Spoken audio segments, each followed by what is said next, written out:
بالله من الشيطان الرجيم. بسم الله الرحمن الرحيم.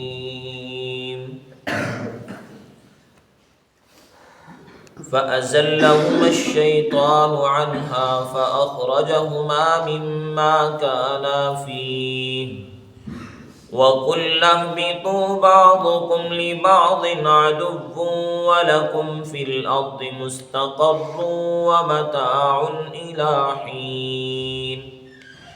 فتلقى آدم من ربه كلمات فتاب عليه إنه هو التواب الرحيم.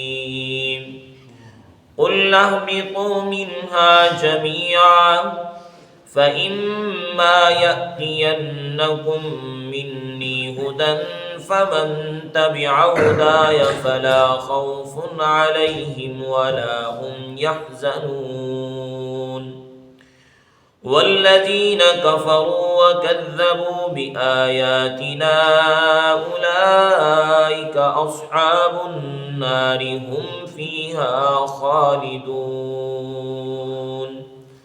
صدق اللہ العظیم. پس پھسلایا ان دونوں کو یعنی حضرت آدم اور حضرت حوا کو شیطان نے، پھر نکالا ان دونوں کو اس سے جس میں وہ تھے، اور ہم نے کہا اترو، تمہارا بعض کا دشمن ہوگا یا تم ایک دوسرے کے دشمن ہوگے، اور تمہارے لیے زمین میں ایک ٹھکانہ ہے اور فائدہ اٹھانا ہے ایک وقت تک کے لیے. پھر سیکھ لیے آدم علیہ السلام نے اپنے رب سے چند کلمات، پھر اللہ نے ان کی توبہ قبول کی. بے شک وہ توبہ قبول کرنے والا رحم فرمانے والا ہے. ہم نے کہا کہ اترو تم سارے کے سارے، بس آئے گی میری طرف سے تمہارے پاس ہدایت. وہ شخص جو میری ہدایت کی اتباع کرے گا نہیں ہوگا ان پر کوئی خوف اور نہ وہ غمگین ہوں گے. اور وہ لوگ جنہوں نے کفر کیا اور جھٹلا دیا ہماری آیات کو، وہ جہنم والے ہیں، وہ اس جہنم میں ہمیشہ ہمیشہ رہیں گے. حضرت آدم علیہ السلام کی تخلیق کا معاملہ مکمل ہونے والا ہے ہمارے درس کے مطابق اس رکوع کے اندر، کہ اللہ رب العزت نے جب ان کو جنت میں بھیجا تو شیطان نے پھسلایا اور اس درخت کا پھل کھایا، اور اللہ رب العزت نے ان کا لباس اتارا اور پھر اپنے جسم کو جنت کے پتوں سے چھپایا. تو اللہ نے فرمایا کہ وَقُلْنَا اهْبِطُوا بَعْضُكُمْ لِبَعْضٍ عَدُوٌّ، تم جنت سے اتر جاؤ یعنی زمین پر جاؤ، اب تم ایک دوسرے کے دشمن ہوگے. یہ آیا کہ کون ایک دوسرے کے دشمن ہویں گے، اس کے اندر مفسرین کے دو اقوال ہیں. ایک قول یہ ہے کہ اس سے مراد حضرت آدم علیہ السلام کی اولاد ہے، کہ تمہاری جو اولاد ہوگی نا وہ ایک دوسرے کی دشمن ہوگی، آپس کی مخالفت ہوگی. اور ایک قول یہ ملتا ہے کہ اس سے مراد حضرت آدم علیہ السلام کی اولاد اور شیطان اور سانپ ہے، کہ ان کی آپس کی زمین پر کیا چلے گی؟ دشمنیاں چلیں گی. شیطان اور اس طرح انسان اور جو ہے نا سانپ ہیں، یہ ایک دوسرے کے آج تک دشمن چلتے آ رہے ہیں. یعنی انسان جو ہے نا سانپ کو دیکھ کر برداشت نہیں کرتا، کہتا ہے میں اس کو مار ڈالوں، اور سانپ کو بھی اگر موقع ملے تو وہ بھی انسان پر کیا کرتا ہے بھائی؟ حملہ کرتا ہے. تو ان کی دشمنیاں ہیں. تو اللہ نے فرمایا کہ تم ایک دوسرے کے کیا ہوگے؟ دشمن ہوگے. لیکن زمین پر بھی وَلَكُمْ فِي الْأَرْضِ مُسْتَقَرٌّ وَمَتَاعٌ إِلَىٰ حِينٍ، تم نے ایک وقت تک کے لیے ٹھہرنا ہے.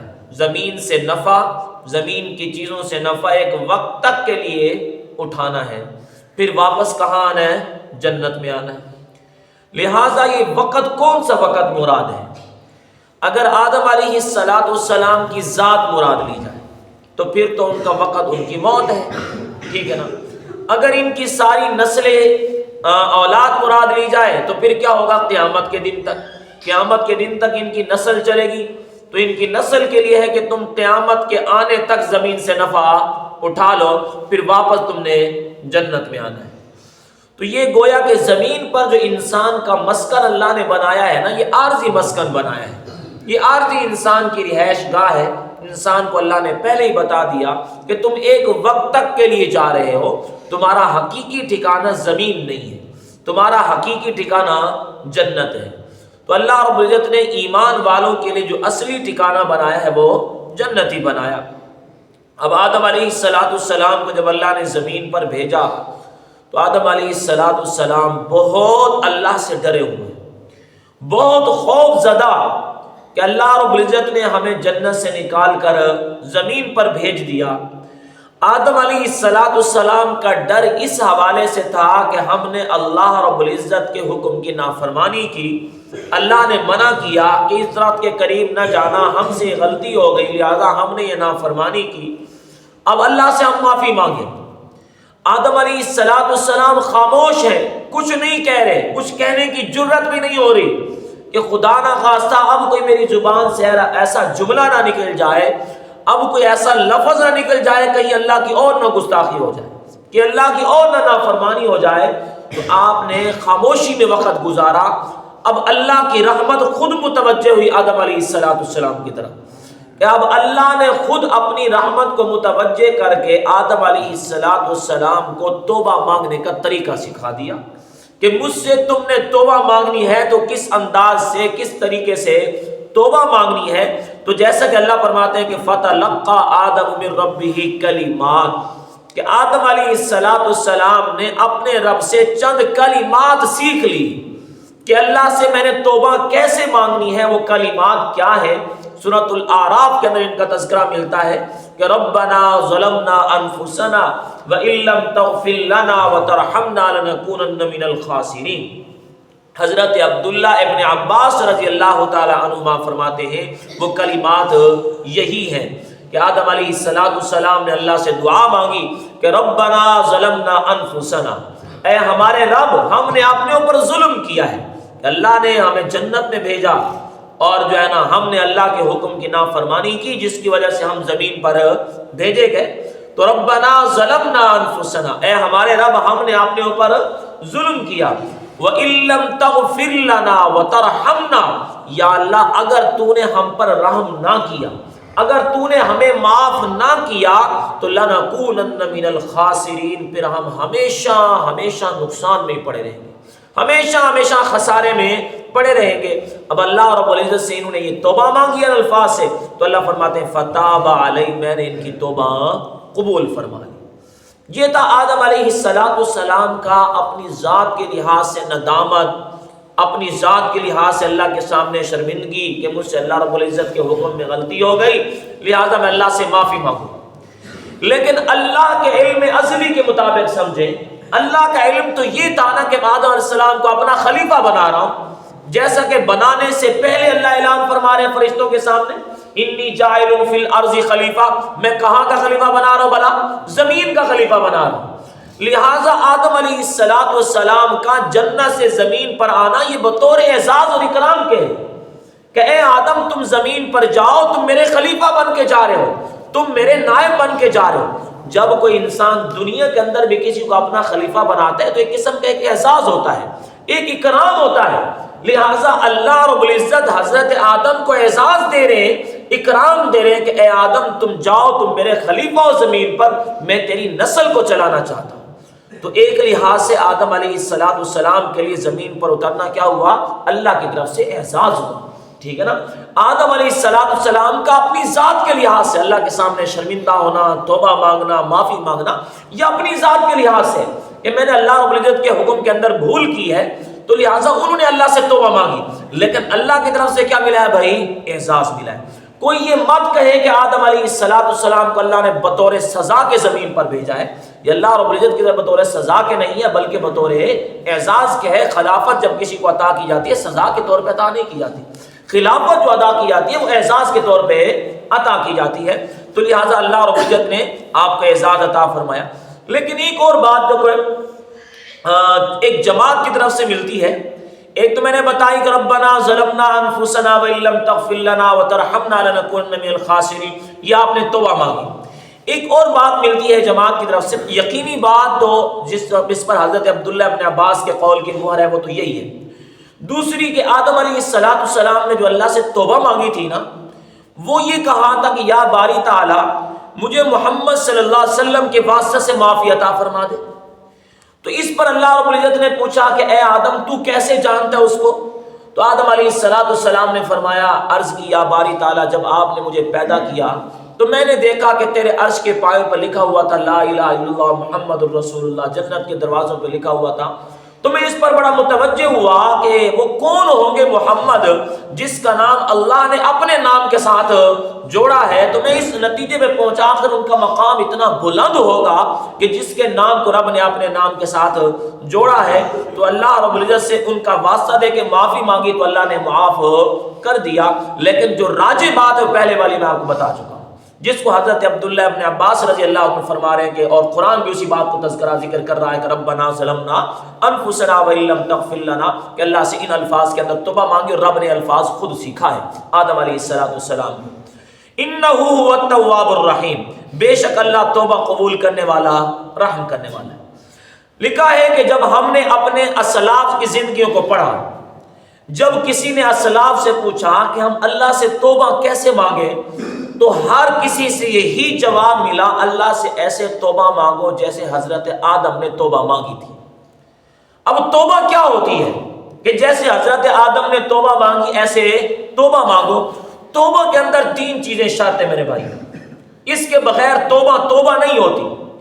پہلی چیز یہ ہے کہ انسان جس غلطی پر جس گناہ پر توبہ مانگ رہا ہے نا، اپنی اس غلطی پر اللہ کے سامنے شرمندہ ہو، اپنے اس گناہ پر اللہ کے سامنے شرمندہ ہو کہ یا اللہ مجھ سے تیری نافرمانی ہوگی، میں شرمندہ ہوں. نمبر 2، جس گناہ کی توبہ مانگ رہا ہے نا، اس گناہ کی چھوڑنے کا عزم کر رہا ہوں کہ میں اس گناہ کے چھوڑنے کا عزم کر رہا ہوں. نمبر 3 یہ کہ آئندہ میں یہ گناہ کبھی بھی نہیں کروں گا. فرمایا کہ 3 شرطیں ہیں تو توبہ قبول ہے. آج کیونکہ ہم نہ اپنی زبان سے تو توبہ توبہ توبہ کے الفاظ بولتے ہیں، لیکن یہ 3 شرطیں ہماری توبہ میں نہیں ہیں کہ نہ ہم اپنے گناہوں پہ شرمندہ ہیں، نہ ہم اس گناہ جس گناہ میں ہم مبتلا ہیں اس کو چھوڑنے کا عزم کر رہے ہیں، نہ آئندہ ارادہ کریں کہ میں گناہ نہیں کروں گا. بس الفاظ ہماری زبان پر یہ ہیں کہ اللہ معاف فرما دے. اس لیے تو حضرت رابعہ بصریہ رحمہ اللہ فرمایا کرتی تھی کہ آج ہماری توبہ اس قابل ہے کہ اس توبہ پہ بھی استغفار کیا جائے. جو ہم توبہ مانگ رہے ہیں نا، اس توبہ کے اوپر بھی کیا کیا جائے بھائی؟ استغفار کیا جائے. کیونکہ آج ہماری توبہ جو کہ صرف رب کے سامنے ہوتی ہے وہ بھی نام کی توبہ رہ گئی، وہ ہمارے صرف الفاظ کے توبہ رہ گئے. تو اس لیے ہمارے اسلاف فرماتے ہیں اللہ سے ایسی توبہ مانگو جیسے حضرت آدم نے توبہ مانگی، کہ اللہ رب العزت سے اتنا ڈرے اتنا خوف زدہ ہوئے کہ اللہ کی رحمت خود متوجہ ہوگی توبہ کا طریقہ سکھانے کے لیے. اللہ کی رحمت خود متوجہ یہ الفاظ سکھانے کے لیے اللہ نے خود بتا دیا آدم تم یہ کہو ربنا ظلمنا انفسنا وان لم تغفر لنا وترحمنا لنکونن من الخاسرین. اسی طرح حضرت اپنا یونس علیہ السلام کو دیکھیں، جب مچھلی کے پیٹ میں تھے تو کیا اللہ سے دعا مانگی تھی؟ لا الہ الا انت سبحانک انی کنت من الظالمین. یا اللہ میں نے اپنے اوپر ظلم کیا، تیری ذات پاک ہے، تو میرے حال پہ رحمت کا معاملہ فرما. اللہ نے پھر مچھلی کو حکم دے دیا، مچھلی نے ان کو باہر نکال دیا. وہ بھی مچھلی کے پیٹ کے اندر بطور غذا کے نہیں گئے تھے، بطور امانت کے گئے تھے. اللہ کے علم کے مطابق تھا کہ میں نے یونس کو باہر نکالنا ہے. یہ سارا اللہ کے علم کا ازلی فیصلہ ہو چکا تھا، ٹھیک ہے نا، کہ حضرت آدم السلام کو جنت میں بھیجوں گا اور یہ معاملہ ہوگا اور لغزش ہوگی، میں زمین پہ بھیجوں گا. اس کا علم اسی کے مطابق پہلے سے تھا. لیکن اللہ رب العزت کی حکمتیں مصلحتیں بڑی چھپی ہوئی تھی کہ وہ ایک انسانیت کو پیدا کر کے زمین پر اپنا خلیفہ بنانا چاہتا تھا، شریعت کا مکلف بنانا چاہتا تھا، احکامات دینا چاہتا تھا. اس لیے اس سے اگلی آیت میں اللہ نے فرمایا کہ قُلْنَا بِتُوا مِنْهَا جَمِيعًا، تم جاؤ سارے کے سارے زمین پر، فَإِمَّا يَأْتِيَنَّكُم مِّنِّي هُدًى، تمہارے پاس میری طرف سے ہدایت آئے گی. لہذا فمن تبع ہدایا، جو اس ہدایت کی اتباع کرے گا فلا خوف علیہم ولا هم یحزنون، اسے کوئی خوف نہیں ہوگا، اسے کوئی غم نہیں ہوگا۔ لہٰذا اللہ رب العزت نے ایک سلسلہ چلانا تھا نسل انسانیت کا، اس کے علم کے مطابق حضرت آدم علیہ السلام پہلے پیغمبر تھے، اس کے علم کے مطابق جناب محمد الرسول اللہ صلی اللہ علیہ وسلم آخری پیغمبر تھے، اس کا علم یہ پہلے فیصلہ کر چکا تھا کہ نسل انسانیت پیدا ہوگی، اعلان کر دیا کہ جو بھی میری طرف سے آنے والی ہدایت کی اتباع کرے گا اسے کسی قسم کا کوئی خوف اور کوئی غم نہیں ہوگا۔ والذین کفروا وکذبوا بآیاتنا، ہاں جو میری اس ہدایت کو جھٹلا دیں گے، انکار کر دیں گے، اولئک اصحاب النار، وہ کون ہوں گے؟ جہنم والے ہوں گے، ہم فیہا خالدون، وہ ہمیشہ ہمیشہ جہنم کے اندر رہیں گے۔ اللہ نے اپنے علم ازلی کے مطابق جنت بھی بنائی، جہنم بھی بنائی، اللہ کے علم میں تھا میں نے جنت کے اندر بھی لوگوں کو بھیجنا ہے، جہنم کے اندر بھی بھیجنا ہے، اس لیے انسان کو زمین پر بھیج کر شریعت کا مکلف بنا دیا، ہدایت کے راستے بھی بتا دیے، گمراہی کے راستے بھی بتا دیے، انسان کو ہدایت کے راستہ بتانے والے انبیاء بھی بھیج دیے اور گمراہی کے راستوں کی نشاندہی کرنے والے نبی بھیج دیے، اور انسان کو عقل و شعور دے دیا اور بتا دیا اب انسان تو نے خود فیصلہ کرنا ہے، لہذا اب انسان اپنی عقل سے سوچے، فیصلہ کرے کہ ہدایت کا راستہ میرے لیے نفع کا راستہ ہے اور گمراہی کا راستہ میرے لیے نقصان کا راستہ ہے، اس فیصلے کے مطابق جو چلے گا، صحیح فیصلہ کرے گا تو یقیناً کیا انعام میں ملے گی، جنت میں ملے گی، جو غلط فیصلہ کرے گا، جو صحیح راستے پر نہیں چلے گا، گمراہی اور شیطان کے راستے پر چلے گا، اللہ نے اس لیے خود قرآن کے اندر بار بار اعلان کیا کہ ان الشیطان لکم عدو فاتخذوه عدوا، جس وقت اللہ نے شیطان کو دھتکار دیا، اپنی دربار سے نکال دیا، اس کے دل کے اندر وہ حسد شروع سے کہ آدم علیہ السلام تک جنت میں پہنچا کہ میں اس سے لغزش کراؤں، اس کو یہاں سے نکالوں، لہٰذا اس کی دشمنی آج بھی اسی طرح ہے، وہ آج بھی اسی طرح حسد کرتا ہے کہ مجھے جو تو اللہ کے دربار سے نکالا گیا وہ تمہاری وجہ سے نکالا گیا۔ اور اس نے کیا کہا تھا جب اللہ رب العزت نے اسے دھتکارا تھا نا، اس نے کہا تھا نا کہ یا باری تعالیٰ مجھے مہلت دے، قیامت کے دن تک کے لیے مجھے مہلت دے، اللہ نے فرمایا جا تجھے مہلت ہے، مجھے زندگی دے، اللہ نے فرمایا جا تجھے مہلت ہے، اس زندگی ہے، اختیارات دے دیے، اس نے کہا یا باری تعالیٰ پھر میں کیا کروں گا، تیرے بندوں کو گمراہ کروں گا، لیکن الا عبادک منہم المخلصین، جو تیرے مخلص بندے ہوں گے ان پر میرا زور نہیں چلے گا، اس لیے کہ مخلص بندے ہر وقت اللہ کے سامنے توبہ مانگنے والے ہوں گے، اللہ کے سامنے استغفار کرنے والے ہوں گے، تو انسان کا دشمن سب سے بڑا شیطان ہے، اور اللہ فرماتے ہیں فاتخذوہ عدوا، اپنے دشمن کو دشمن سمجھو، اور عقل مند وہ ہوتا ہے جو دشمن کو دشمن سمجھتا ہے، اگر کوئی آدمی دشمن کو دوست سمجھے تو دشمن کبھی دوستی نہیں کرتا، دشمن ہمیشہ حملہ کرنے کی کوشش کرتا رہتا ہے۔ اللہ رب العزت نے شیطان کو ہمارا دشمن بنا کر اور بتا بھی دیا یہ تمہارا دشمن ہے، فاتخذوا عدوا، تم اس کے راستے سے بچو، جیسے کہ اللہ رب العزت قرآن مجید کی دوسری آیت میں ارشاد فرمایا کہ بھئی تم نہ اللہ اس کے رسول کے راستے پہ چلو، ولا تتبعوا خطوات الشیطان، شیطان کے راستے پہ نہ چلو، شیطان کا راستہ گمراہی کا راستہ ہے۔